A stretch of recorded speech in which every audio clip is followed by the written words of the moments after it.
ছুটি হবে একটু পর সবাই ছিল তখন তো এক্সাইটেড ছিল আমাদের বিল্ডিং আহত না আমি এখন নিজের চোখে দেখছি আমি কন্ট্রোল করতে পারতেছি না এক সাইডে পড়ছিল তো তখন সবাই আমরা নামানো শুরু করি সিঁড়ি দিয়ে যে যেভাবে পারে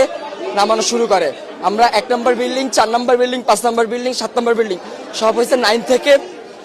সেকেন্ড ইয়ার পর্যন্ত আর আলহামদুলিল্লাহ মোটামুটি সবাই সুস্থ আছে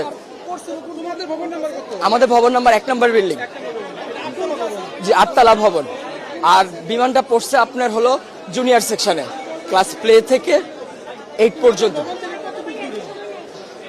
100 থেকে 150 মিটার হবে খুব একটা না ভবন 7 8 মোট 7টা বিল্ডিং আর জুনিয়রদের আছে 1 2 3 4 4-5টা জুনিয়রদের আছে 11টা মোট 11টা বিল্ডিং